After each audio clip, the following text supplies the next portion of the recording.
Let's open a word of prayer. Lord, thank you for this day. We pray that you'll watch over us today and pray that you'll bless our time together. In Jesus' name, amen. Well, today, so I sort of gave everybody a preview on my Facebook page that, I was thinking about a title like this. I kept hearing this week on different podcasts that I listen to. Everything is accelerating at an accelerating rate. It's increasing at an increasing rate. It's accelerating at an increasing rate, and it's increasing at an accelerating rate.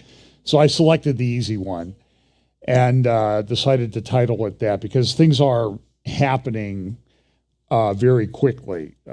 So far as I can see, we've not had a good start to 2023.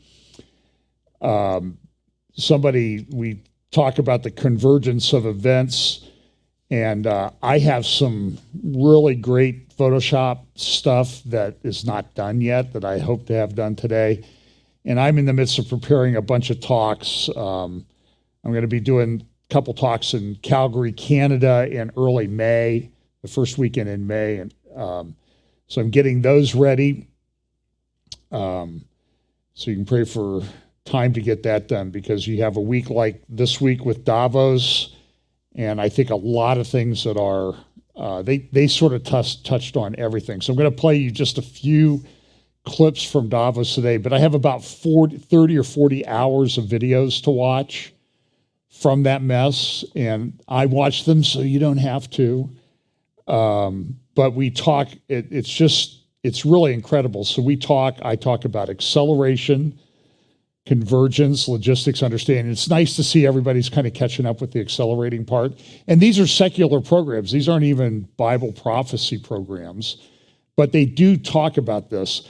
And I have some ideas of things that are kind of floating around in my head about how to sort of depict when the seals open. For example, here's the fourth seal, and how to depict that. And I think I showed last week that shadows casting, because this return of Jesus at the end is this bright light.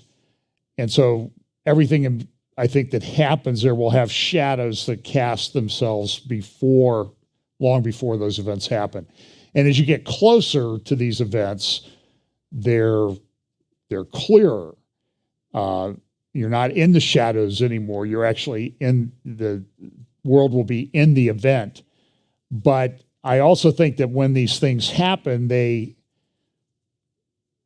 seals start to open, and I get emails from, we're in the sixth seal, we're in the seventh trump, we're in the fifth trumpet so far, and I don't think we are, but make your case if you think we are. That's fine. At least you're studying the word and everything, and you're paying attention to what's going on. So I don't have a problem with that. But these seals, the seal doesn't open and everything happens. So like, for example, in this seal, it says he's given power over 1/4 of the earth to kill with the sword. So that gets translated into a mem.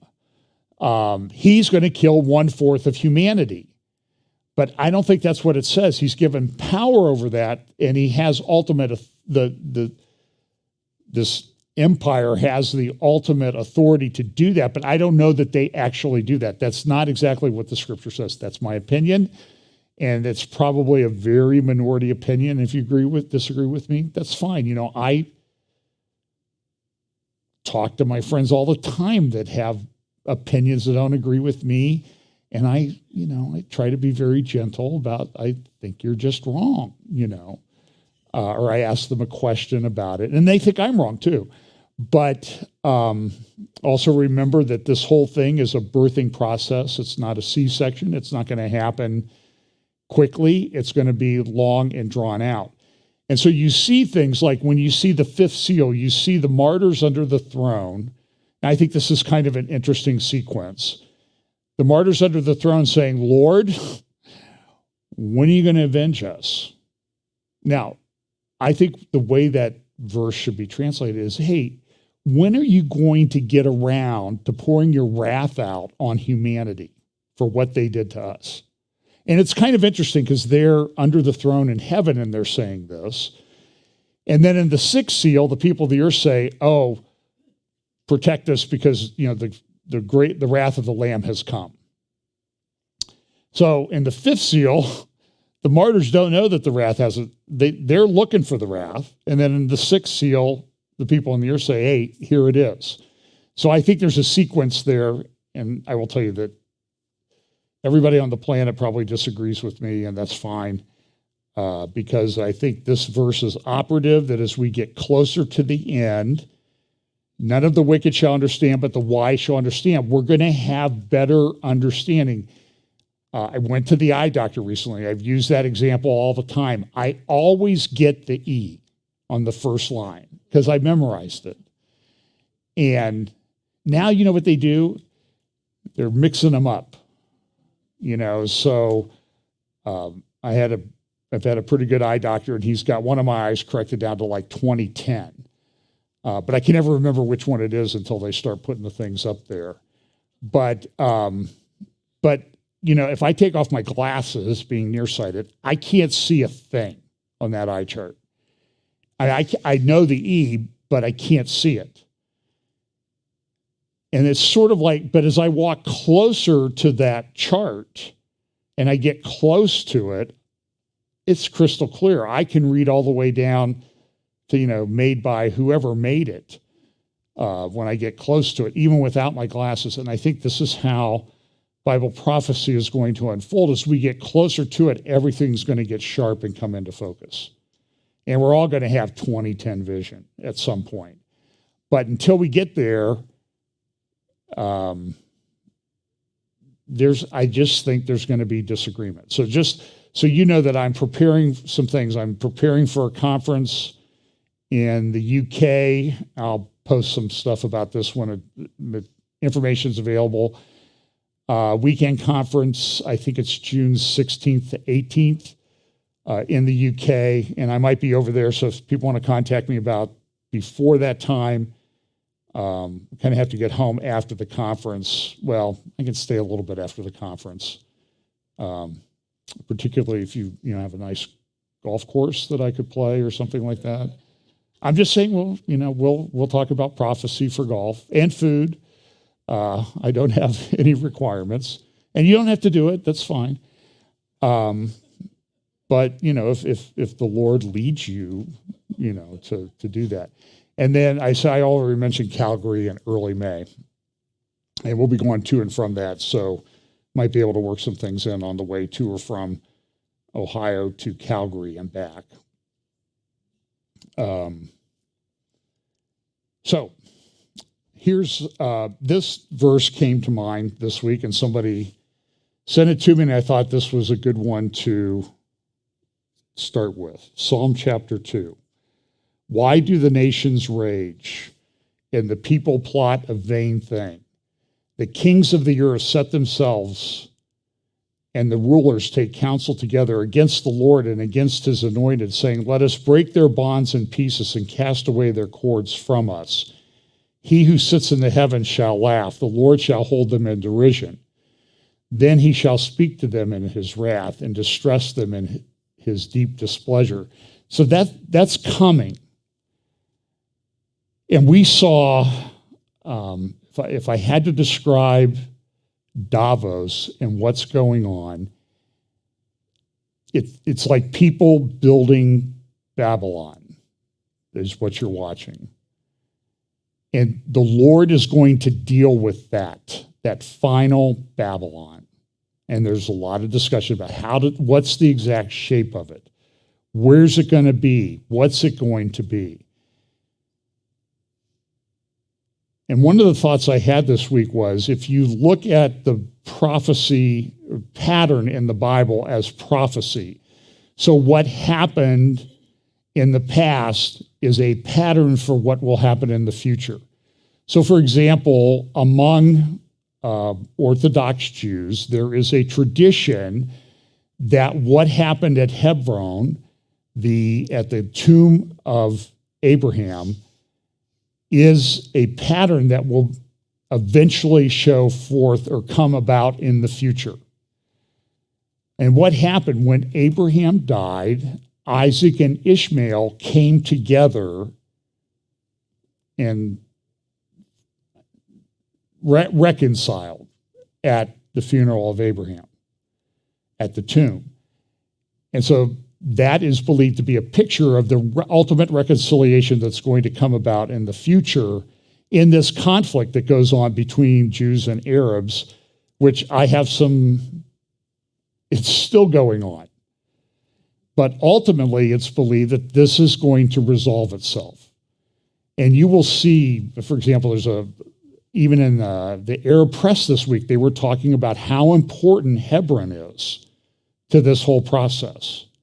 And I don't make this stuff up. I'm just out there sort of gathering all of this information to share with you. So I want to start off with a few things. Now, this continues to be a problem for the president. They keep finding classified documents everywhere. It's leading some people like, well, we're going after that Trump guy for the same thing, but and isn't it interesting the way they're handling it? His lawyers are allowed to go and look through his documents to see if there are things there. Now, I understand that the Department of Justice searched his house, but did you see that? Was it 21 or 25 armed FBI guys there that were locking down the place when they went to Biden's house? That some people think there's some indication that he might have been renting it to his son for like $49,000 a month, which meant his son had access to all of these things.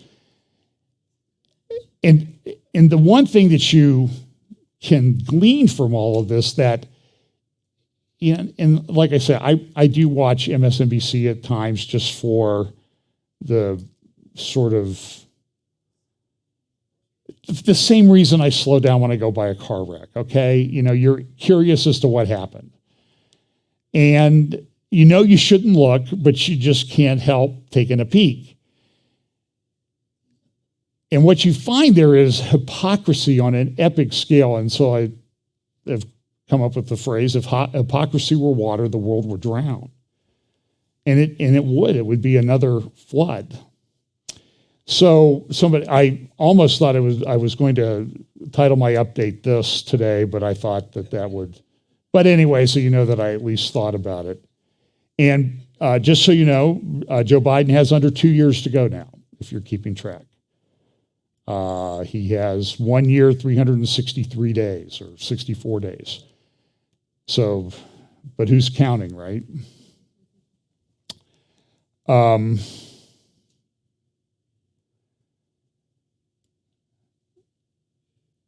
Okay, so this is this ChatGPT.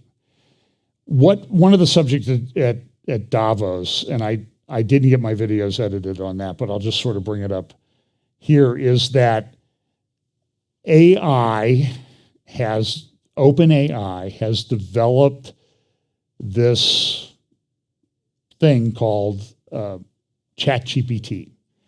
OpenAI was originally, one of the founders of it was Elon Musk. This week there were reports in the press that Microsoft, and I think I have a video of the head of Microsoft here coming up, but talking about putting open artificial intelligence throughout all of its products and making it usable by everybody within the context of those products. Well, one of them is this ChatGPT, and people are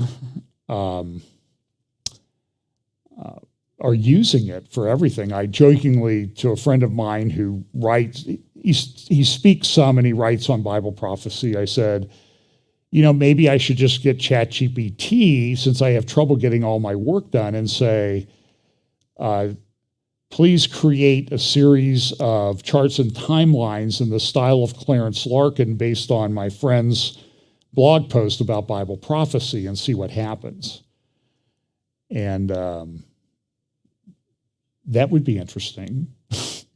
and I would also say, and please ignore any inconsistencies that he might have in his views, because we all have views that are a little bit inconsistent from time to time. So like I was talking about Babylon. Everybody thinks, oh, this Babylon, it's going to be this incredible thing.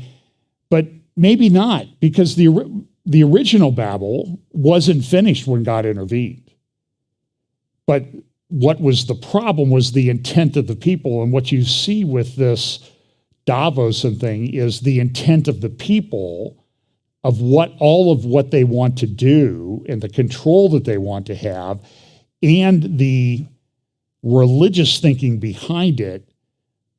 So I don't know how far they're going to get with all of this stuff. But I do know that my gut tells me that they're not going to get all the way they think they would like to go, because God's going to intervene. And I think we're getting close to that time where God is going to intervene. So this ChatGPT, and it's driving people crazy because, well, kids are using it for homework. They're using it to create essays. And then there's a bunch of companies that have come out and said, well, we have an app that will tell you whether this was done by ChatGPT. Well, maybe that's the scam. These companies selling apps to see if ChatGPT created work is worth it or not. Maybe because they're testing these things and they're finding they're not working that well. So there are articles. There was an article, I think I may have shared this last week or in a midweek update. They sort of blend together when I do them in the midweek, and I can't remember. Somebody wrote to me this week and said, did you talk about such and such? And I said, I think I did, but I'm not really listening to myself when I'm talking, so I don't know if I did. So I'll have to go back and check. And it's always funny because people send me things like, oh, you need to talk about this. Well, that's at minute 52 of my midweek update 3 weeks ago, and that type of thing. So I know you didn't listen, or you didn't remember, but I don't even remember. So it's not fair for me to expect everybody else to remember. But on this ChatGPT, they have articles, and one of the authors in the article is ChatGPT. They're talking about this is going to replace lawyers that do things like draft documents, draft wills, trusts, that type of thing, that you could just give it the right kind of instructions and it will do a lot of the work. And then you only need one lawyer to kind of come in and clean it up and make sure that it's okay and applicable to that particular person. And I know how managing partners think, like, well, these lawyers cost us a lot of money, but if we can figure out a way to do this to just, reduce our labor costs, they'll do it in a heartbeat until it gets around to them. And then they think, well, it helps to have the human element involved. But this is a big deal. This is, so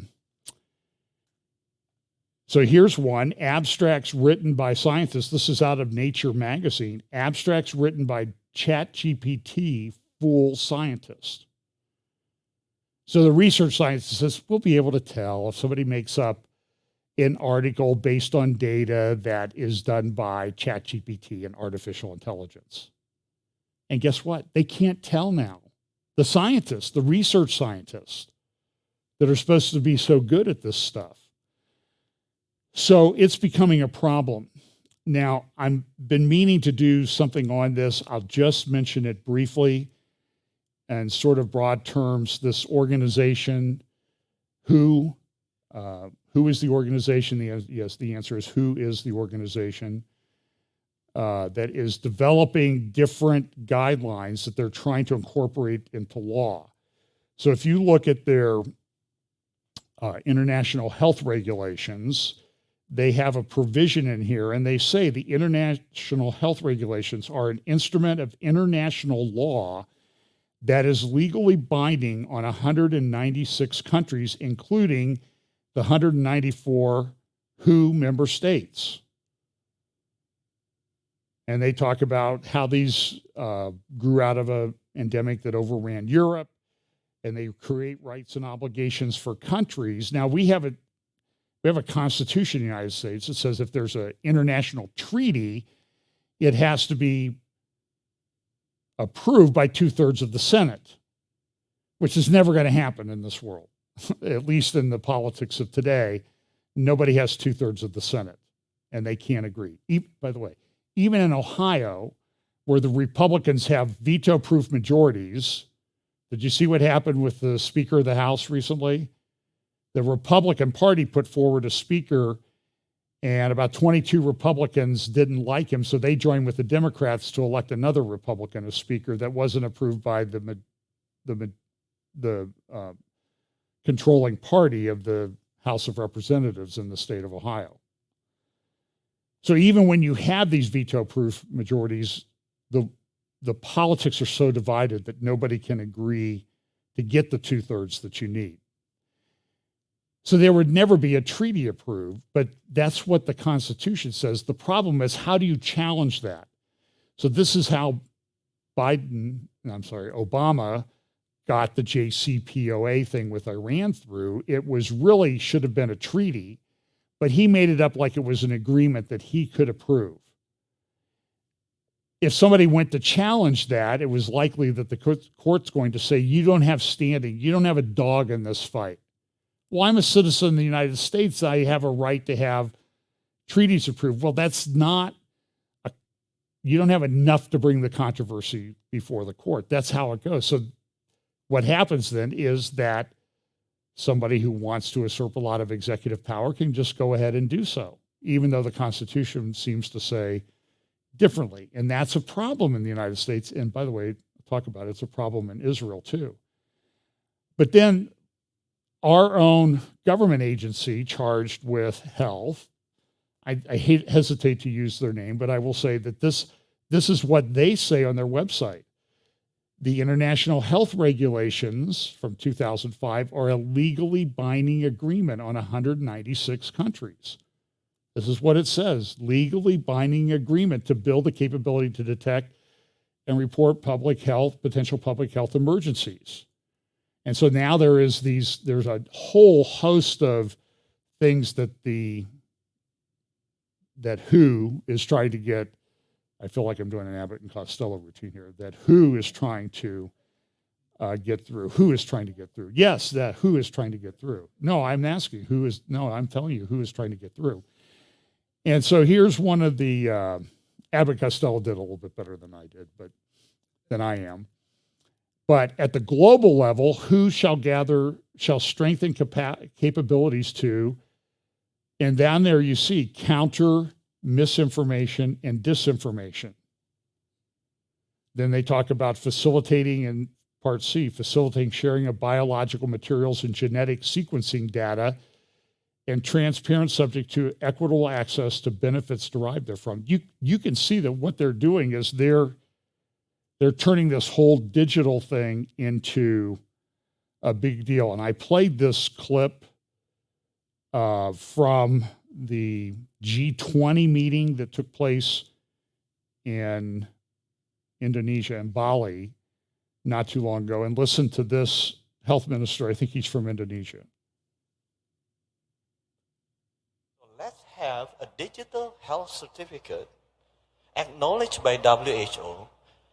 If you have been vaccinated or tested properly, then you can move around. So for the next pandemic, instead of stopping the movement of the people 100%, which clogged the economy globally, you can still provide some movement of the people. Indonesia has achieved, G20 country has agreed to have this digital certificate using WHO standard, and we will submit into the next World Health Assembly in Geneva as the revision to international health regulation. So hopefully for the next pandemic, we can still see some movement of the people, some movement of the goods, and movement of the economy. So that's what a health guy wants to do. And Tony Blair, whose foundation, by the way, gets a lot of money, millions of dollars from a foundation like the Bill and Melinda Gates Foundation and some other foundations, was at Davos this week. I don't have the clip teed up, but he's saying, this is what we're going to do. What the guy in Indonesia said, this is what we're going to do. So that's what's coming. Now, one of the biggest proponents of that type of monitoring was Jacinda Ardern, the New Zealand Prime Minister. And she came out this week in a little bit of a surprise. I don't think people that really followed New Zealand politics closely were that surprised because she's very, very unpopular. I'm talking like 9% popularity rating. But it was interesting to read most of the major newspapers of the world were saying, oh, it's so terrible. She's such a wonderful, warm, caring, motherly person, and we're going to miss her so much. And she was, they had one case of Charlie Vector in New Zealand and shut the country down. One case.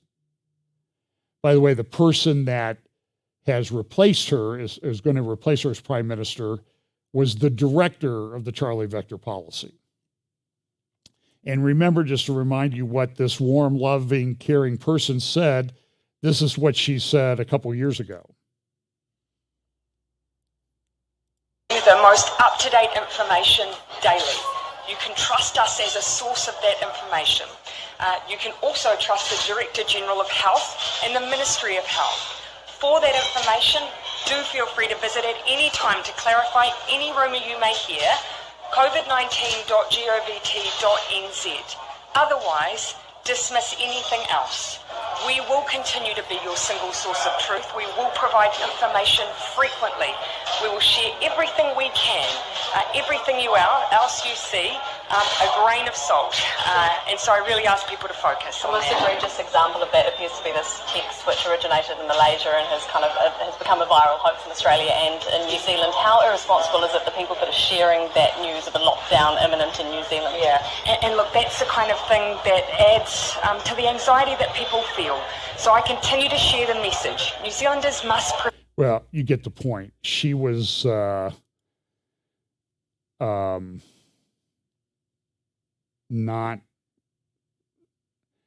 real popular among a lot of people, but the world loved her. I mean, everybody was sort of, wringing their hands at Davos about this. Now, my slides are a bit jumbled up just because there was so much going on. And I was trying to watch videos and I can only do so much with my time. But so I want you to see, though, that there's sort of an overarching pattern. So I'm going to jump around a little bit. What you're seeing, though, is you are seeing a lot of turmoil in a lot of different places. Protests, that type of thing. In countries in South America, there are a couple countries where it's pretty serious. Macron had 1 million people. In France, they had 1 million people on the street. And some people have trotted him out as a candidate for the Antichrist. And the Economist had a cover of him a few years back where he's walking on water, and I've kind of made it so he's sort of sinking in his little Napoleon suit. So I don't know. I suppose I should have a Macron barometer. Is how far below water is he, and everything. And he's talking about building up Europe's defenses and that type of thing. By the way, with regard to the war in Ukraine, and I'll have a little bit more about that in a few minutes, but Medved, he has said, listen, if we lose nuclear war, and I'll have a few more comments about that in a moment. These were big protests in Tel Aviv, Haifa. I'm not sure if they were big ones in Jerusalem, but they were massive, tens of thousands of people, maybe hundreds of thousands of people on the streets there. This gender thing continues to be important. This is a Tavistock story in the Times. Or is that the Telegraph? I think that's the Telegraph. About this issue, and they have these big lawsuits against Tavistock, the UK's National Health Service Gender Identity Clinic. over what they did. But here's an article in this morning's New York Times. When students change gender identity and parents don't know. And so look at a couple quotes from this article. But dozens of parents whose children have socially transitioned at school told the Times they felt villainized by educators. They go on and say, sometimes the teachers, they're just trying to help these students, and they help them at school and they never bring the parents in. Because it's okay, because our heart is pure as to what we really want to do, if you assume that their heart is pure. I saw a video of a lady this week holding her child, like 4 months old, saying, I'm so glad that my child is gay, gay, gay, gay, gay, gay, gay. 4 months old.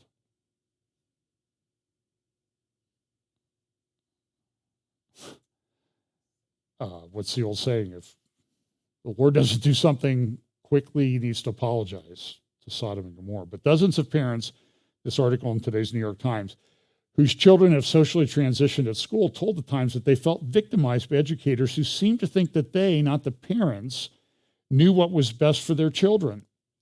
They insisted that educators should not intervene without notifying parents unless there is evidence of physical abuse at home. Although some didn't want their children to transition at all, others said they were open to it, but felt schools forced the process to move too quickly, and that they couldn't raise concerns without being cut out completely or having their home labeled unsafe. And they're taking kids out of homes because of this, because the parents don't want to go along with it. And it's why? Because they want to tear the family apart. That's their overarching goal. Many advocates for LGBTQ youth counter that parents should stop scapegoating schools and instead ask themselves why they don't believe their children. So listen, New York Times, here's the deal. Sometimes parents don't believe their children. I had a nephew. He used to think he was Prince Valiant. He'd run around with a little cape and a sword, being very nice to people. But, he wasn't Prince Valiant. And he later learned he wasn't Prince Valiant. But because kids fantasize and role play and that type of thing. And parents know their kids. Nobody was upset when my nephew did that because we knew he would kind of outgrow it. And besides, Prince Valiant was kind of a nice guy. So here's another. These disputes are unfolding as Republicans rally around parental rights, a catch-all term for the decisions parents get to make about their children's upbringing. Conservative legal groups have filed a growing number of lawsuits against school districts accusing them of failing to involve parents in their children's education and mental health care. Good. I support that 100%. Should find those groups and support them. Critics say groups like these have long worked to delegitimize public education and eradicate the rights of transgender people. But how schools should address gender identity cuts through the liberal and conservative divide. Parents of all political persuasions have found themselves unsettled by what schools know and don't reveal.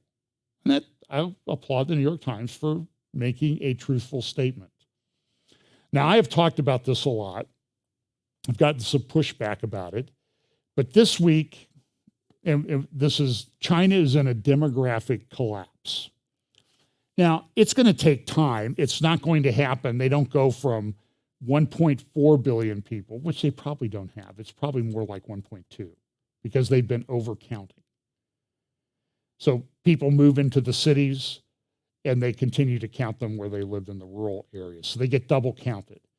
And so they have, with their one-child policy, 40 years ago, they started to have people who were thinking about it and looking at what was going on and said, this is a problem. This is going to be a massive problem. And now China is the most rapidly aging population on the planet. Well, what's the problem with that? Well, older people have always assumed that the younger generation is going to help support them through, pensions and that sort of thing and healthcare. Now they don't have enough kids. They're running out of kids in China.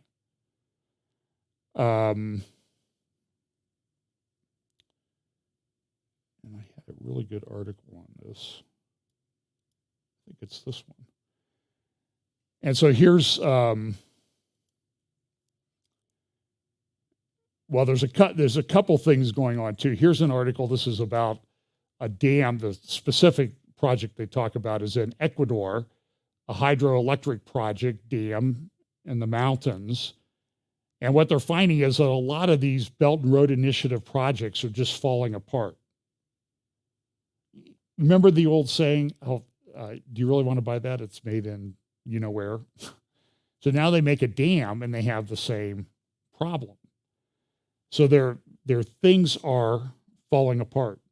So Seth Fransman picked up on the demographic problem in the Jerusalem Post on today. China's population decline could shake the world.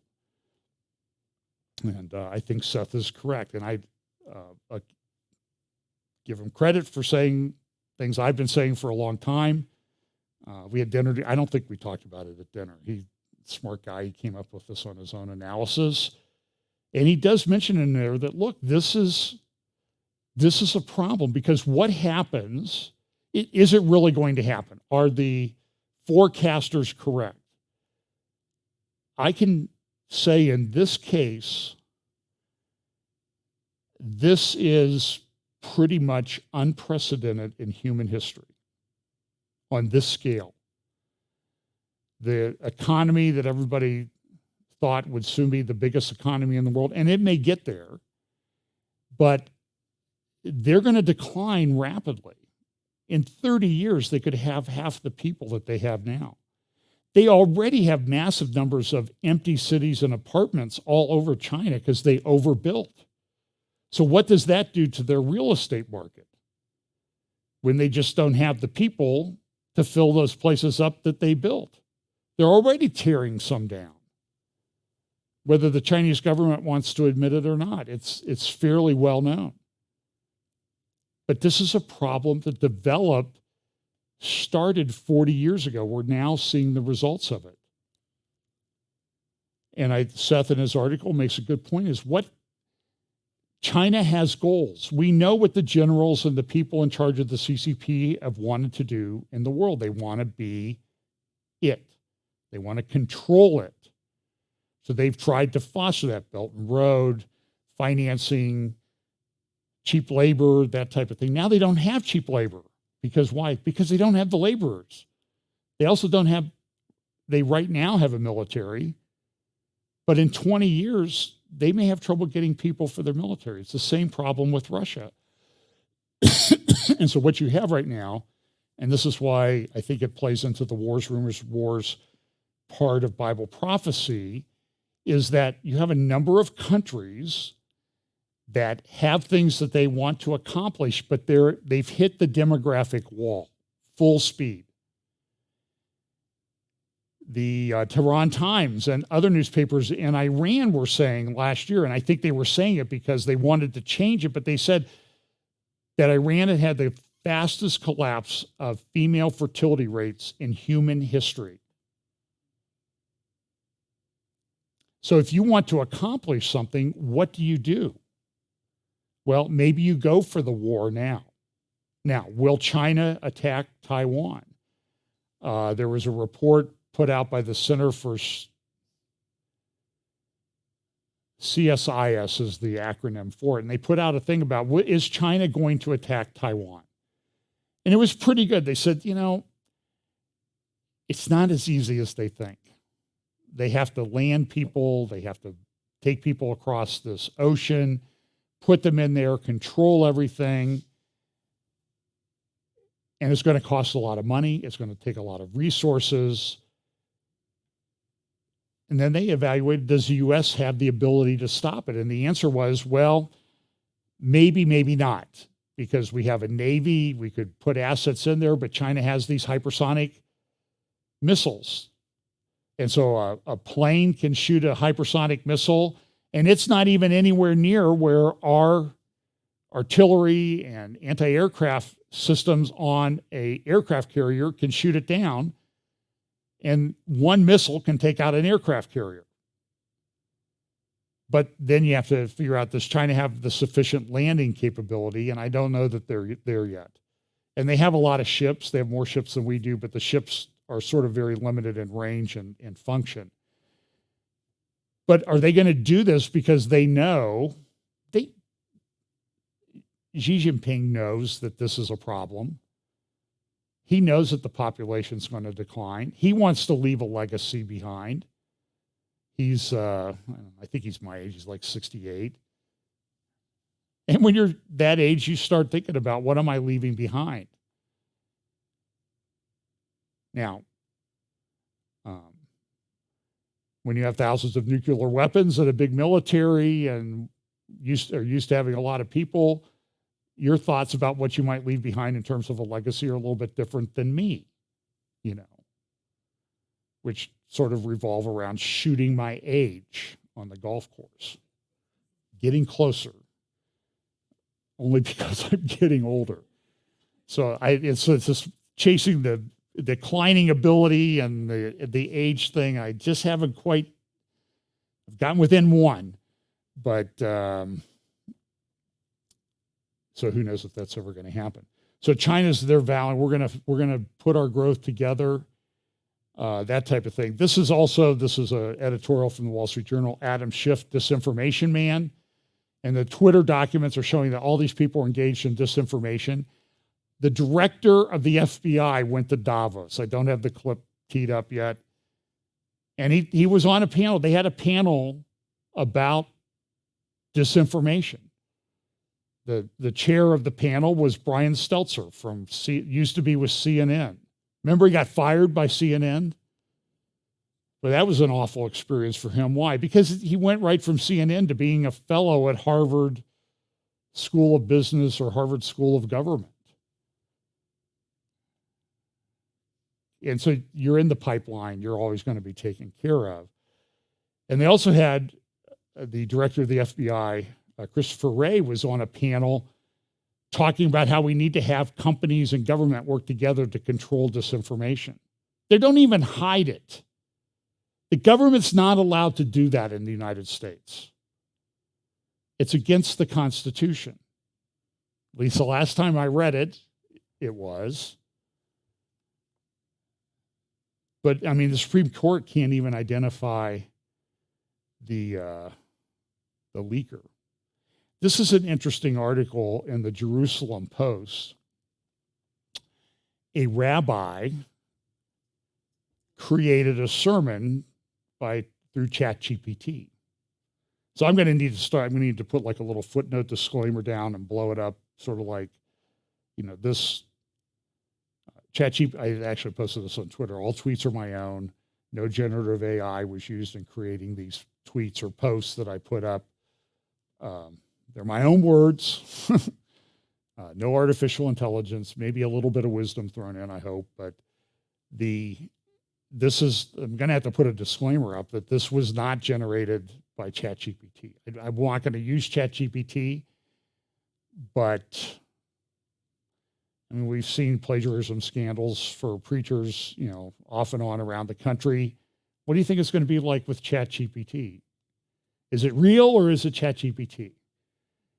And what they found was, after reading, the rabbi used ChatGPT to create a sermon. After reading the AI written piece, the rabbi asked his congregation to guess who had written the sermon. In response, the congregation thought, that's very good. It must be Rabbi Jonathan Sacks, who they like.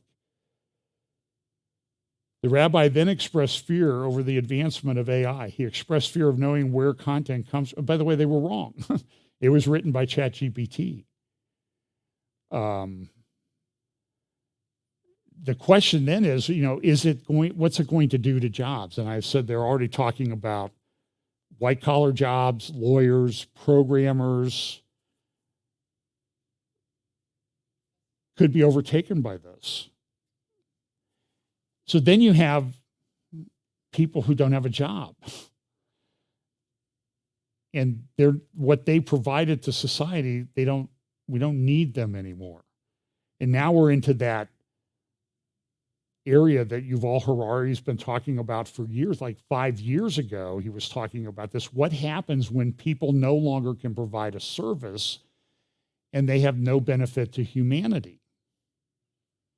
And always interesting, all the people at Davos, you know, the elites and everything, there'll always be something for them to do. It's the rest of you peons that we don't need. This is a tweet I ran across yesterday. I mentioned last week there was a lady that was at Davos on one of their forums that they had, and she was talking about having glasses that you put on. The glasses will allow you not to see things that might be uncomfortable to you, the proverbial rose-colored glasses. So this is a robot. So listen to this. Future where smartphones are replaced by smart glass, allowing us to experience augmented reality in our everyday lives. We will be able to interact with people in real time, as if they were physically present, and use the technology to enhance our daily activities. The possibilities are endless. And notice it's like us. The robot is saying us and we. I see a future where smartphones are replaced by smart glasses, allowing us to experience augmented reality in our everyday lives. And the term augmented reality is kind of humorous anyway, because it's not really reality. It's just what you're seeing and what you think. And everybody thinks it's it's the whole metaverse thing. So this is today is the 50th anniversary of Roe versus Wade, and it's still a problem in American society. Probably was a bigger factor in the last election than we want to admit. Those of us who were glad to see Roe versus Wade go away. I see this morning that on the anniversary, or yesterday, the day before the 50th anniversary of Roe, probably the most unrestrictive abortion laws in the country was voted on by at least one of the houses of the Minnesota legislature and passed, 69 to 65. So that may become law in Minnesota. And it's a state by state thing. So you're going to have to educate people. That's where the real work would do. Now that DeSantis seems to be coming to the forefront for the nomination for Republican nomination for president, or one of the considerations, and you're seeing more and more people sort of entering into the field. I saw some interviews with Nikki Haley this week. I think she's probably going to run.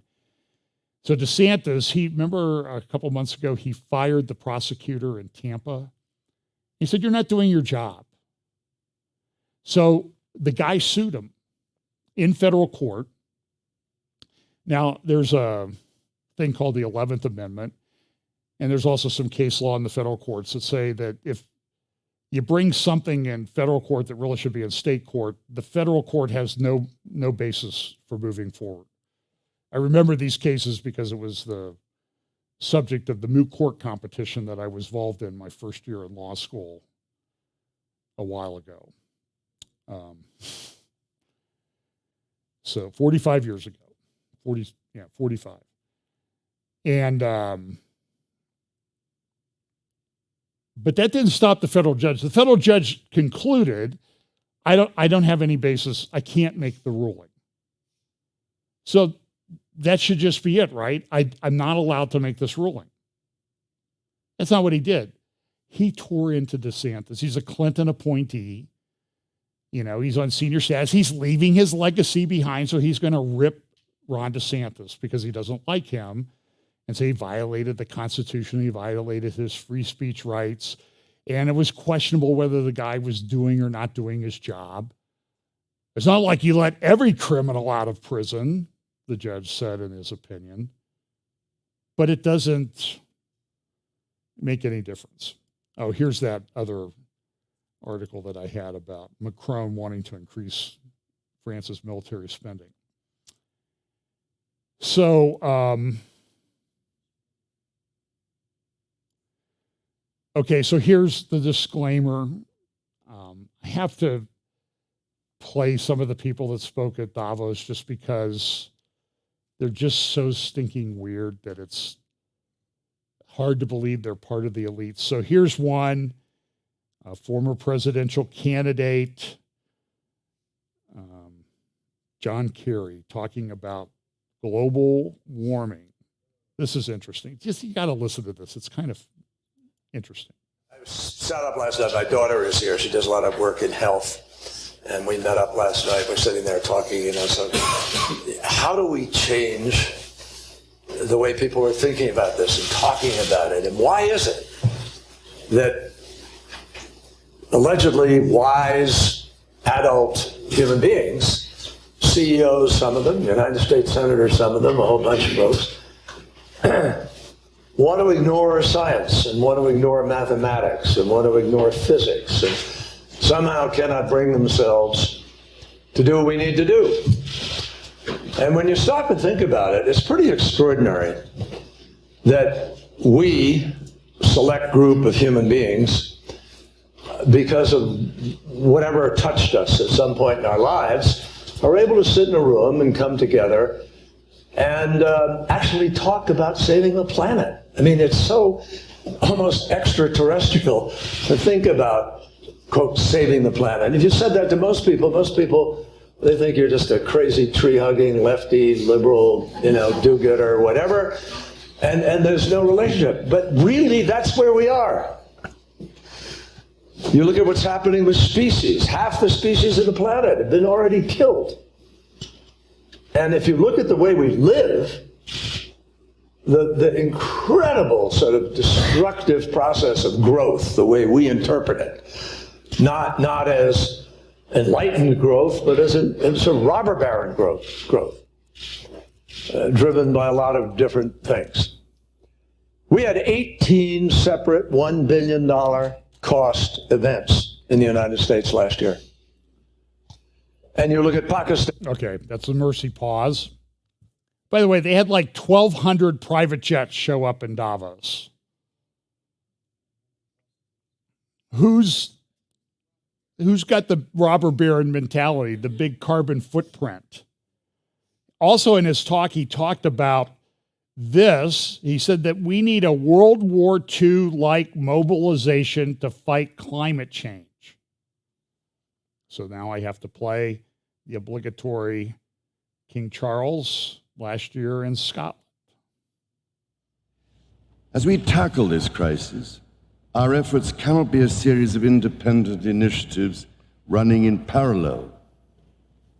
The scale and scope of the threat we face call for a global systems-level solution based on radically transforming our current fossil fuel-based economy to one that is genuinely renewable and sustainable. So, ladies and gentlemen, my plea today is for countries to come together to create the environment that enables every sector of industry to take the action required. We know this will take trillions, not billions of dollars. We also know that countries, many of whom are burdened by growing levels of debt, simply cannot afford to go green. Here we need a vast military-style campaign to marshal the strength of the global private sector. With trillions at its disposal, far beyond global GDP, and with the greatest respect, beyond even the governments of the world's leaders. So, by the way, you've seen Prince Harry. Did I share the joke about Prince Harry last week? He claimed in his book that he killed 25 Taliban. And really what the true story is that he captured 25 Taliban and started complaining about his miserable life to them, and they shot themselves. So, but a great article in the Houses of Worship section of the Wall Street Journal yesterday, Prince Harry's Pagan Progress. And he talks about, he's like all these other millennials. They just, although I think he's 40, but it says here, yet the percentage of millennials claiming absolute certainty in God's existence, 53%, wasn't far off the figures for baby boomers and Gen X, when they were young. But what they talk about is the fact that he says, well, I'm not religious, I'm spiritual. And then he's probably available the first weekend of May when the coronation happens. I doubt that he's getting invited based on this. And it makes, but I'm willing to reconcile with my family. It's pretty amazing, but what the Wall Street Journal concludes is, listen, he's just like a pagan. That's his progress. That's what he's progressed to. That's what he's become, because he has no standards. I don't have time to talk about it. There was a guy that was sort of on Cardinal McCarrick's case, wrote some articles about it in the Catholic press about a month ago, and he said, listen, if I die, investigate. And he was pretty critical of some parts of the Catholic Church, and he died this week. They claim he was in Ivory Coast in Africa and got malaria and died, but it was like 3 days, and that's not usually the way it progresses. So was he taken out? I don't know. It bears looking into. Okay, so now here's another panel, and I'm just going to play a little bit of this because it's again about climate change. Just because I want you to see the graphics that they use. We maybe need to step up our graphics thing here. I'd rather have the private jet first, and then we'll work on the graphics. Just saying. Okay, so here we go. Leading the charge through Earth's new normal.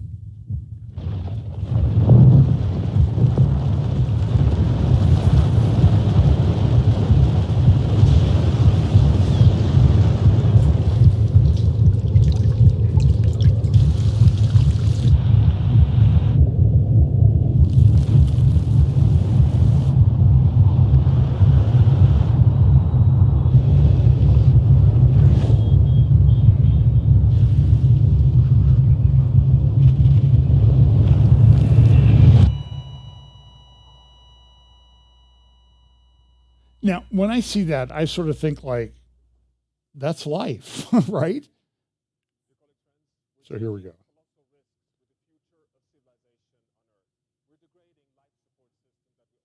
I'm not sure why this is not. Economy. The question is, why? These are the 16 tipping elements, the large biophysical systems that we have scientific evidence that it regulates the state of the entire climate system on Earth. 9 of these 16 are showing signs of instability. Push them too far, and they will shift over from supporting humanity to starting to undermine humanity. 4 of these are showing scientific evidence of now being at risk already at 1.5 degrees Celsius. We're approaching this point very rapidly. 2 of them, the Greenland ice sheet and the West Antarctic ice sheet, together represent 10 meters sea level rise. This shows scientifically that 1.5 degrees Celsius is a physical limit. It is not a political target. But what I say now— Wait a minute. If you're like our house, we have the thermostat set on 70 degrees during the day and 66 or 67 at night. We're over the 1.5 Celsius limit, it seems like. We should be, I don't know, something bad should be happening to us. It's not. They go on. I won't play all of the clip because this is a few minutes long and I want you to listen to it. But look what they talk about: safe and just Earth system boundaries. Very cool graphics though, but of course they had in, well, first he's going to start with some good news and then he's going to get kind of wound up. Secondly, in Andrew's home country, Australia, the elections changed the climate policy of Australia. And then the elections in Brazil changed the climate policies in Brazil. So there is good news. We do have some momentum. The European Union has been mostly successful in balancing the need to respond to the short-term energy crisis caused by Russia's evil and cruel invasion of Ukraine, balancing that short-term crisis with the need to accelerate the longer-term transition to renewable energy. There is still a risk that it will get locked into fossil fuel infrastructure that actually increases emissions in the years going forward, and we have to be careful about that. As the Secretary General said in his brilliant speech earlier today, we are not winning. The crisis is still getting worse faster than we are deploying these solutions, and we need to make changes quickly. Emissions are still going up. All these promises of the last few years to cut emissions are still going up. When are we going to bring these emissions down? And just to put the science in a slightly different context, people are familiar with that thin blue line that the astronauts bring back in their pictures from space. That's the part of the atmosphere that has oxygen, the troposphere, and it's only 5 to 7 kilometers thick. That's what we're using as an open sewer. If you could drive a car straight up in the air at interstate highway speeds, you get to the top of that blue line in 5 minutes. Even faster and than your all the private greenhouse jet. gas pollution would be below you. We're still putting 162 million tons into it every single day. And the accumulated amount is now trapping as much extra heat as would be released by 600,000 Hiroshima-class atomic bombs exploding every single day on the Earth. That's what's boiling the oceans, creating these atmospheric rivers and the rain bombs and sucking the moisture out of the land and creating the droughts and melting the ice and raising the sea level and causing these waves of climate refugees predicted to reach 1 billion in this century. Look at the xenophobia and political authoritarian trends that have come from just a few million refugees. What about 1 billion? We would lose our capacity for self-governance on this world. We have to act. So in answer to your question, I would say we have to have a sense of urgency much greater than we have yet had, and we need to make some changes. So, by the way, I added the flame. I was going back and forth between that and the clown head. So the flame won. That guy was like a couple hundred votes from being president. So that was mercy in that case. So I thought of this. I will claim that this is my originality. They talked at Davos about algorithms.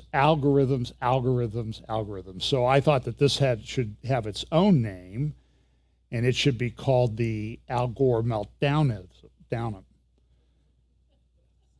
Algorithm, Al Gore Meltdownum. Pam thought it was hilarious. And that's the only audience that I care about. But it's interesting. Remember, he talked about river bombs and ocean cloud bombs and all this other stuff. And you know what he's thinking. All that problem in California, rivers in the sky, and all the rain that they're having in California. This is the Los Angeles Times. This is not the Gateway Pundit or anything. It says, storms linked to climate change doubtful. Scientists on recent storms, been there, done that. It's happened before in California. We've had fires. So I'm looking at that forest fire there. They have fires all the time in California. Sometimes they're really bad. Sometimes they're not so bad. One year we were in California in the winter, and driving from Ontario down to San Diego, it looked like I mentioned to Pam, there were flowers blooming on all the hillsides because they'd had so much rain. So it's like being in Hawaii. Other times you go down there and it's black because they burned. So it happens. And so here the article says, a group I call mediaologists always hype the current situation to make it seem worse than the last one. Now listen, there is coming a period in human history of climate change. And so we need to be, that there will be climate change, and there are species dying off and that type of thing, and we have major problems. So don't let the extremists on this side blind us to the fact that God's going to pour out his judgments on this earth at some point. Of course, they'll have an explanation. It's all you crazy people with refrigerators and air conditioning and gas stoves. They're not going to stop at gas stoves. They've backed off that now. Do you think that they've put that one away forever? No. They're coming after your gas furnace next. So this is a video. I'm not sure. I have it teed up and I don't know what it is, so we'll see what it is. Oh, this is an Israeli weapon that they're putting out to deal with some of the, it's a loitering drone, they call it. Israel has some really cool technology. And they can put weapons on these things. I saw a video this week of, not a video, a picture in one of the newspapers this morning about the drones that some of the Ukrainians are using, because you can go buy them. They're relatively cheap. They're even cheaper when you're getting billions of dollars from the United States to buy them, but you can go out and they're taking these drones and they're weaponizing them, and they're taking out Russian troops with them. And the Russians aren't happy about that. So they're getting Iranian drones, but the Ukrainian, the technology is asymmetrical now. So this is one that Israel's developed called Point Blank. Let's see here. So I'm going to talk a little bit about some of the things that are going on. For example, here's an article from the London Times today about the war in Ukraine. There appears to be, there's going to be a big push by Russia. They brought a few 100,000 troops in. I don't know what's going to happen. I would say objectively, I don't think Russia has done that well. But actually, I have a few more things to say about that in a little bit. But here is a talk about artificial intelligence involving the head of Microsoft and our favorite villain from Bond casting, Klaus Schwab, speaking about artificial intelligence at Davos this week. Good afternoon, ladies and gentlemen. Need it turned up?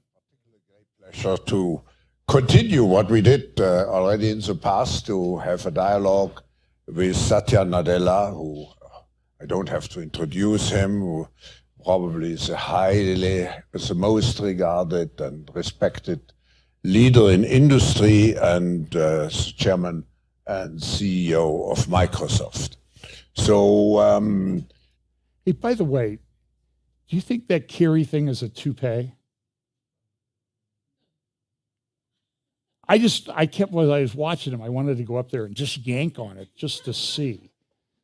And of course, here's a really rich billionaire, head of Microsoft. I'm sure he's a billionaire, but no toupee for him. should you have a question or a comment? Can we have the sound? And mention your name. But let me start with a discussion with you, Satya. And it seems when we look at the fourth industrial revolution that now in technological development, when you look at the S-curve, we are really at the point where we have the exponential development. We see, just look at the announcements over the last weeks, artificial intelligence, quantum computing, and I could go on and on. Where are we on the S-curve? And interestingly enough, I sort of think about it as there's one S-curve where we are at the tip, where it's now about deployment, diffusion, mainstream. In fact, the other side is something like artificial intelligence. If you look at it, it's at the beginning of a new S-curve. And that's the fun part of being in the tech industry, where there are certain technologies that are reaching maturity that need to get deployed and show real results. And then we now have essentially an emergence of a completely new set of technology, which I think is going to be a revolutionary. You say it will be a revolution. I think we all feel it will be a revolution, but there is a certain fear, particularly about artificial intelligence. People feel it dehumanizes us and so on. Now, what steps do we need actually to make sure that those technologies, particularly artificial intelligence, remain society-oriented and human-centered? Yeah, I mean, I think it's a great point, and I think a very important consideration, and quite frankly, a design consideration. In fact, one of the things we think a lot about is how to deploy this technology to empower human beings to do more. To your point about the Industrial Revolution, Klaus, I would say, we're still waiting for the Industrial Revolution to reach some large parts of the world, 250 years after. The internet maybe took 30 years. Maybe the cloud and mobile took 15 years. And now I think we're talking months, which to me, I think is perhaps the benefit. Doesn't mean, to your core question, we shouldn't take something like AI safety as a core consideration right, at the design time. And so therefore, even when we launch these APIs, which we did this week, one of the key things is the APIs have safety built into it for harmful content or the context in which they're used. So a lot of work needs to go into it still, but we think of both the unintended consequences and the benefits both being something that we harness. So you saw what he's talking about. He's talking about this industrial revolution 250 years ago, then the internet 30 years ago, then I forget what he said, something come in 15 years ago. Smartphones, they're like maybe 15, the smartphones we have, I don't even think they're 15 years old now yet. And how quickly has it gone? So there's a concept, and I think this applies to Bible prophecy. There's a sort of a whatever, that word, logarithm. That growth is sort of steady, incremental in the same increments. And then you have the exponential growth where the graph just goes straight up. And when I was doing talks on development of technology and information in business, we had this growth for a long time, and then technology came and email came, and then boom, it was an exponential growth. And it continues to grow. I mean, the amount of information, expands wildly, like doubles every few days in the world. And that's information, that's not wisdom. The wisdom is still not growing that much. It seems to actually be on a decline in some respects. But so one of the other things that came up at the Davos was some talks about Israel and the Middle East. They had a couple panels. Here's one panel. I think this panel is the foreign minister of Qatar, who has some things to say. Well, I think the first guy is the Jordanian finance minister, then the head of Qatar. Listen to what the guy at Jordan says, because it's kind of interesting in the context of all the conflicts and everything that are going on. What Just Becca mentioned about, referring to the Charter of United Nations. This is the Qatar guy. No one from us, no one, at least, Qatar, GCC, all of the countries, we voted, for example, for the resolution. No one would like to see an aggression toward another country or threatening of using of power. And we want to see everyone standing up and abiding by the UN Charter. But what really, struck us in the region when we are looking at the world, mobilizing only for specific cases and specific causes. And we've been in the Middle East, suffering for decades from all violations for UN Charter, including from the Palestinian-Israeli issue to the Syrian issue, and just, a lot of other things going on. We would like to see the same world stand for these kinds of causes, because unfortunately we still... So translation, what he's saying is it's interesting that they have some audio issues where they have all these really important people come in. But what he's saying is, listen, we want the same world focus on the Palestinian issue as is given to Ukraine. by the world. Because to Qatar, it's a big deal. And Qatar's Muslim Brotherhood, big Muslim Brotherhood supporters. So now here is this one will have the Jordanian Jordanian finance minister, followed by the foreign minister of Saudi Arabia, also discussing the Palestinian issue. But I think we need to be very vigilant as the global economy has become so. I think we used to think of black swans as tail end events. Well, now they're the norm. We've gotten 3 massive shocks back to back economically, globally, which we're still witnessing. And I think we need to start preparing ourselves for these shocks as the norm rather than every blue moon. If you connect all of the above, we kept the economy for the end. I think that's the problem. The problem starts with the economy. The challenge in the Middle East is an economic challenge as much as anything else, and that's translating into a political fragmentation. As a Minister of Finance, through the era of COVID, stagflation, and what have you, my focus is macro stability. And we used to always think that macro stability will yield micro stability as a byproduct. I think there lies the fault. I think we have to treat it as a prerequisite for macro stability. Households need to believe, genuinely believe in the Arab world, that the standard of living of their children will be better than their own. And it's this deficit of hope that denied the region a lot of its potential, that made us stop from dreaming of a better tomorrow. And I think we need to regain the momentum of owning a better future. And it starts with thinking indigenously. Yes, we're in the same body of water, but we're in different boats.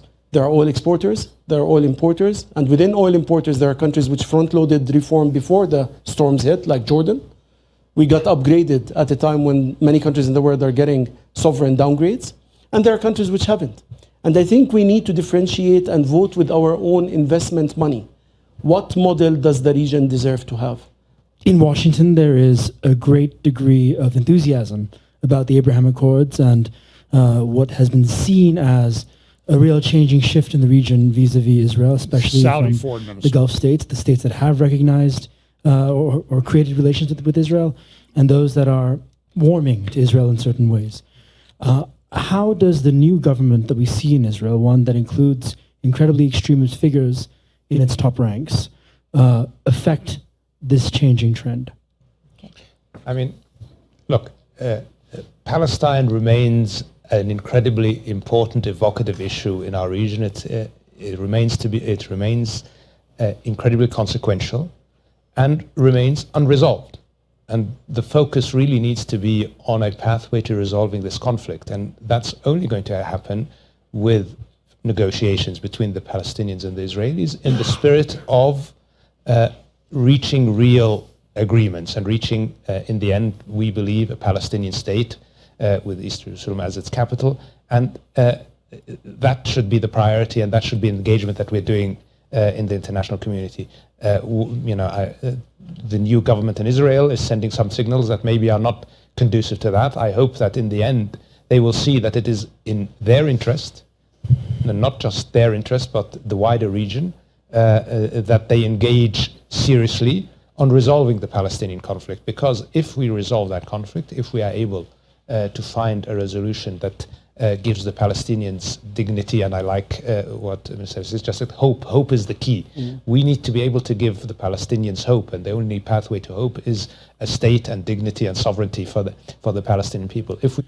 Okay, so in my midweek update, I talked a lot about this article. This is an article that was written by a guy named John Hanna, who is Dick Cheney's national security advisor, I believe, or one of them. And he and a delegation of Jewish individuals had gone to Saudi Arabia recently and met with some high-level government people. And those high-level government people said, look, we have like 3 things we want to accomplish. We know that, Prime Minister Netanyahu has said that we need to make peace with Saudi Arabia. That's one of his 2 major things that he wants to accomplish. And on the question of normalizing relations with Israel, his article in the Jerusalem Post, I think this was January 5th, said, it makes sense for us to normalize with Israel. We share the same threats, enemies, and allies. This is a Saudi speaking. But it will be difficult because for 50 years, we filled our people's heads with hatred of Israel. We still have extremists. They will attack us. The Iranians will stir up instability. Our economy could suffer. Our standing as the leader of the Islamic world could suffer. The risks are real, but we're prepared to take them. We're prepared to take them, but we need several things from the United States. We need a written agreement defining our strategic partnership, and the U.S. and Saudi are kind of not on the best terms. We need a status that assures us that U.S. weapons sales will be reliable, that we can rely on them, because they've got an Iranian problem. And third, an agreement with the U.S. on civilian nuclear cooperation that doesn't require us to forego the ability to enrich uranium. Saudi Arabia possesses 7% of the world's deposits. And so, as Hannah notes, is the problem, of course, is that President Biden seems in no mood to consider a significant upgrade in relation with the kingdom's de facto ruler, Crown Prince MBS. And so what you're seeing is a lot of work being done by Saudi Arabia, by Qatar, to make themselves seem more normal to the world. I think this is part of this Abraham Accords process. This is part of what I do think is a process that's part of Bible prophecy. Some people call it sports washing, just like in the business world, they do greenwashing. They make it, well, look at how great we are being a green company and care about the environment. And so what's Saudi Arabia doing? You know, they've got the golf tour. They just got a contract for that. And then another, I think the National Press Club came out and said, we can't believe that they entered into this. The Saudis, they're just faking everybody out. They're really evil, and they're trying to sports wash what they're doing. Qatar just had the World Cup. So you're seeing a lot of different moving pieces here in this whole process in the Middle East that I find to be kind of interesting. There was also a very good article in Gatestone Institute about Iran. Iran is a big problem. And this article talks about Iran has problems. They're essentially having what appears to be a revolution going on, but nobody from the United States seems to be supporting it. And they hope that it will die out. But this article in the Gatestone Institute this week says the question that Khomeini faces, and he says, listen, Khomeini is part of a group. And when he started, there were like 14 people around Khomeini. He's the only one that survived. Most of them are gone. A lot were executed. A lot were thrown in prison. Others learned their lesson and just kind of went off and made money. I think Rafsanjani was one of those. He was, I think, president of Iran for a while, controlled, like most of the Iranian mullahs do, a large fortune, even though they don't live lavish lifestyles like the people across the Gulf in Saudi Arabia do. But it is a problem. And everybody, there's this whole thing about the Temple Mount and Ben Gvir going up there. And you saw that the Saudi foreign minister said, there's and the guy from Qatar also, there are these extremists in charge in Israel, and we can't really trust them. And so they're bringing the Palestinian issue up. And this is, it's a big deal. While all this is going on, Iran is a big threat on drones. As more drones are used in places like Ukraine, Tehran will be able to modify and perfect its drone program, and that's a big deal for Israel. But there are all these protests going on in Israel right now, and I'll finish up with this. So Netanyahu came in. He's got a coalition with the religious, conservative Zionist and some Orthodox and ultra-Orthodox parties. He gave them certain portfolios. One of the guys is a guy named Deri, D-E-R-I, and he has been convicted of tax, maybe bribery in the past. And he had a plea agreement that he entered into about a year ago. And so somebody took it to the Supreme Court, and the Supreme Court, in the context of the Netanyahu coalition trying to put through some judicial reforms because they think that the judges get out of control, So one of the judges took this plea agreement and said, oh, well, he meant that he would never serve as a minister in the government. And that's not what the plea agreement says. But that's what the court said it said. So now he has to go out. Netanyahu, you have to fire him as a minister. Okay? What's the problem with that? Because then his party has come out and said, now I think they may have backed off this, but initially they said, Netanyahu, if you fire him, we're withdrawing from the coalition and your government fails. Because they control, like, I think 11 seats, the Shas party. And so now is Israel going to have to go to more elections? I mean, the whole thing is very destabilizing to the government. I mean, I was just there 4 weeks ago, and the government had not been sworn in yet. And now they're already talking about it failing. And then they also came out with an article, and the article said, listen, Netanyahu, you're under indictment, and you're trying to put through judicial reforms. So now the Attorney General of Israel is considering whether or not Netanyahu should be declared unfit for office. So I think one conclusion you should come to with politicians is they're probably all unfit for office in some degree.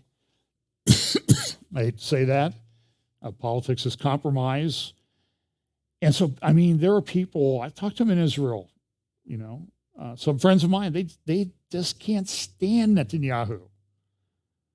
Others love him. People can't stand Ben-Gvir, who went up on the Temple Mount, and they ended up having a Security Council meeting at the UN because a Jewish guy went up on the Temple Mount and walked around, and all the Arab press is going, he's storming the Temple Mount.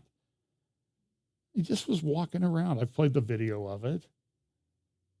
But it's a big deal. This Temple Mount thing is a big deal. Now, I think the Shas party, I could be wrong in this, I don't think they want to build a temple. They think the Messiah will build the temple. But someone like Ben-Gvir was like, we're gonna build it. It's where our temple was, we're gonna build our temple. And you have the red heifers all going, so you have all this convergence of all these different things, and people talking about peace, and you know, you had the Trump plan, and there's supposedly this Saudi Arabian plan that's being floated around out there. And it may come about. And so is this the treaty, the covenant that everybody talks about in Bible prophecy? I guess we'll see when we get there if it happens. But I think we're at a stage where we're pretty close. But then the question is anybody going to be willing to say that this is that which was prophesied? That's always going to be the question. And I think we're close. So the Israeli court blocked the appointment of Dari to he was the health minister, interior and health minister. And there was kind of an expansive definition given to that. That's also causing some problems. And so you read an article, like I read an article this morning, I don't have a link here, but the Times of Israel. You can find it. Times of Israel is going, this is terrible. These people shouldn't be in the government. It's glad that, 150,000 people came out to protest this in cities across Israel. These people are terrible. They want to control everything. Awful, awful, awful. And even if we get rid of him, he's still got people in his party that are going to come in and do what he wants to do. And this guy's been pretty popular in the Orthodox community because he's delivered. Okay, the ultra-Orthodox, they don't really work. They get government support. They don't have to serve in the army. And there's a lot of resentment in Israel about it. Some people talk about the fact that Israel seems to be moving towards a civil war. Now, the Wall Street Journal has a good article. Probably will be in tomorrow's Wall Street Journal, Who's Threatening Israeli Democracy? And they make the point is every time a right-wing government gets in place, everybody says it's a threat to democracy. And in Israel, the protests were based on, we're protesting the undemocratic Netanyahu coalition, who were democratically elected. and who are being kicked out by judges who weren't democratically elected. And there's a pretty significant parallel in my mind between what's going on in Israel and what we have going on here. And in our country, you can make this statement is as true as anything else that I ever say. The left, particularly in the US, will always accuse you of doing what they do. So you're a threat to democracy. Okay, that you've just now identified who really is the threat to democracy. And you saw, was it Kerry or Al Gore? Well, you know, down there in Brazil, we had a great climate change guy get into office. You see that? And so which side of the aisle do you think he comes from? So this is Josh, what's his name? Hang on. I have Newsweek magazine. They're actually publishing some conservative people. Caroline Glick writes for them regularly. She has a good article on the Saudi issue and the history of that and the conflict and how never have really made anybody take away the hope of the Palestinians to having a state. They've been able to do all this stuff without any consequences. That's sort of an overstatement as to what she says, but I think you get the point. Daniel Pipe says that the problem will always exist until Israel defeats their enemy, and means really defeats them, not gives them land, not gives them a state. And the point is, all of this stuff that's happening is this technology advances, artificial intelligence, this transgender thing, all of this acceleration of all of these things at the same time. And not just accelerating it a little bit, they're going like this. And so I think that that's prophetically significant. But so Josh Hammer in the Newsweek says this. Now, listen, to people that don't like Netanyahu, this will be very offensive, but I think he makes a good point, and he sort of comes at it like the Wall Street Journal article did, that maybe we should dig a little deeper here. Can we do some judicial reforms? I think that the level in Israel, at least having been there recently and kind of watching things a little closer than I can here, the level of animosity is at a point where I don't think Netanyahu could propose anything. And so now the Attorney General is coming out saying, I'm going to examine it, but Netanyahu may be unfit for office because he has a conflict of interest. And so they have bribery cases against him, and they're saying, well, you can't do this because you're under indictment. You haven't been convicted, so you can't do this because you're under indictment. Well, try the case and get it over with. Well, the case is going to take 5 years. Let's see, Netanyahu's 71, 72. So what are they trying to do? They're trying to get him to where he can't serve because he's too old. So just get the case over with, for crying out loud. You know, if he's guilty, he's guilty. Try your case. But man, this thing, I've had cases that lasted 10 years, but this one is just. So anyway, so here's what Josh Hammer says in Newsweek, and I'll be done. The current hullabaloo, merely the most recent manifestation of this inveterate Jew-bashing addiction, takes the form of the roiling debate over the new Benjamin Netanyahu-led Israeli government's proposed judicial reform package. Tens of thousands of activists have taken to Israel's streets to protest the proposal, and newspaper editorial boards from Washington, D.C. to Brussels have condemned the reforms in no uncertain terms. If one were to believe the critics, the government's judicial reform, if successfully implemented, would make Israel more authoritarian, undermine the country's liberal democracy, result in democratic backsliding, or egad, make Israel resemble Viktor Orban's Hungary. As Proverbs 26:11 teaches, as a dog returns to his vomit, so does a fool to repeat his folly. There is no substantive basis whatsoever for these performative shrieks of hysteria. The Netanyahu-led government's judicial reform package is just and proper as a matter of both political theory and comparative constitutional law. Ironically, moreover, despite the reflexive condemnations of those purportedly concerned about the health of Israel's vibrant democracy, the judicial reform package would substantially bolster Israel's actual democracy by diminishing its juristocracy. I love that. That's a new word I'm going to use, juristocracy. The judges rule. And he goes on. So you might go to Newsweek and dig up this article by Josh Hammer. Talk about the fact that they've overturned laws in the past on rather flimsy grounds. And so in the case of this guy, the way the decision that I was able to read about the decision, not the actual decision, but seemed to say, well, we're gonna put in a reasonable test. Well, what's reasonable? Well, we will tell you what reasonable is. It sort of reminds you of what was it Justice Brennan in one of the famous free speech cases involving pornography said, what is pornography? Well, I know it when I see it. Okay, so I know reasonable when I see reasonable, if it's what I determine to be reasonable. And we're at this stage where I am concerned about judicial tyranny. So listen, this guy may be a very bad guy. Okay, but you make a law that the judges can interpret, not that they get to make whatever they want. And that's where they're at right now. I don't care what anybody says. They're at the place where the judges are making it up as they go along. And that is a problem. And we're seeing that here in the United States. We've seen it for a couple decades, and I don't like it, and it's not good. And it's very destabilizing to the society as a whole. So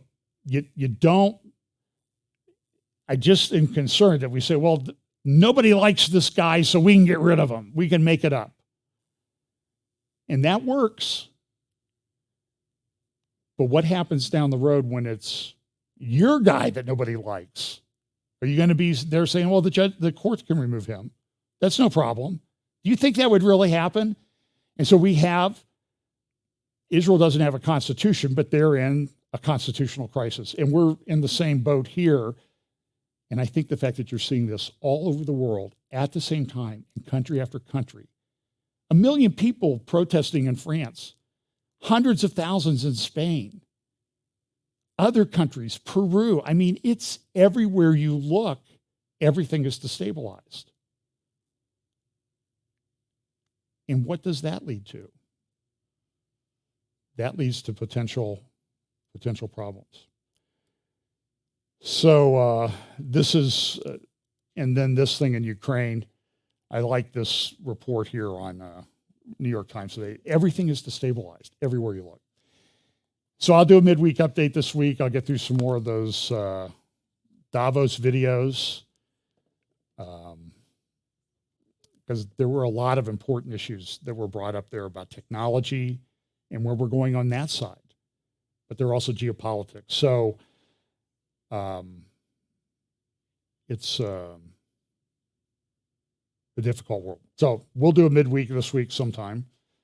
Midweek meaning from Monday to Friday. Saturday and Sunday are the weekend. Everything else is midweek, okay? So let's pray. Lord, thanks for your word. Thank you for the fact that you've given us some idea about the way the world's going to be, and that the admonition that Paul gave about standing firm in the faith and acting like men becomes more true every day. So help us to do that. Help us to share the gospel with those around us. Pray for Charles and Sandra and their family at the homegoing of Sandra's mother, and that you'll make all those arrangements work out. Bless us this week. In Jesus' name, amen.